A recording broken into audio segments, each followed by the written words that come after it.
زمون ملګرو لیکلي دي ما ته معلومه نه وي ما دا خیال چاته د انقلاب خبرې سوي دي هلته خدای مکه خان زمان یا بل ملګري په دیوالو چې شي لیکلي دي دویمه خبره دا لیکل سوې ده چې دا ISPR د لارې پر میډیا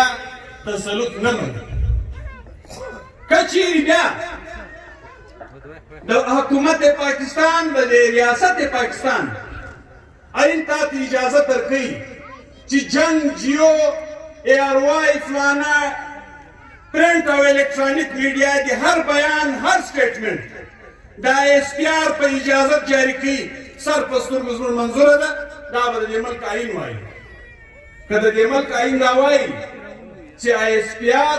هیڅ وخت په هیڅ حالت کې دا نه دا اختیار لري نه دا اجازت شته چې دی دې د چا انټرویو بنده کړي او یا دی دې د چا پر لیکلو پابندي ولګوي نو چې آئین تا ته اجازت نه درکوي ما ته اجازت راکوي چې ته هر څه ویلی سې په یو حدودو کې دننه نو زه د تا پوښتنه کوم چې آئین ته در پښو لاندې کوې او که زه د دې آئین د غداري مرتکب جوړېږم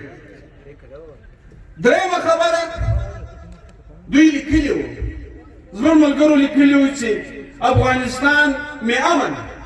خطے کی امن کی ضمانت ہے پر دې تور لیک کې شوی نو ولې زه دا حق نه لرم چې زه د خپل افغان ورور دپاره د امن خبره وکړم هلته د امن د ورورولۍ او د پښتونولۍ خبره وکړم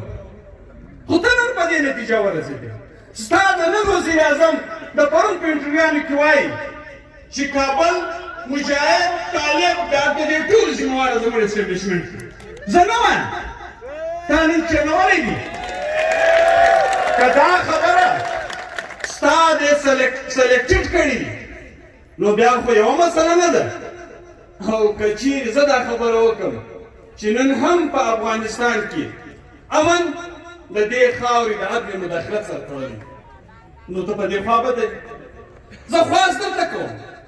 چې وروره په دې خطه کې زما او ستا د امن بغیر امن نشي راتللی ته چې تنګ شې دنیا چې پر تا لاره راتنګه کړي ته د ورځې 3 واره کابل ځغلې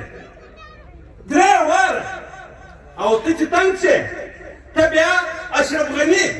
په وزیر اعظم نه رسوې بیا ته ډایرکټ GHQ ته بیا او چې کله دې د الله لاس پښې شي بیا هره ورځ بارود یو سلسلې د تباهۍ او بربادي ده نو که زه د امن خبره کوم امن خو زما د سیاست زما د فلسفې بنیاد وي ته په دې بنیاد ما څنګه راګرځې زه نن هم وایم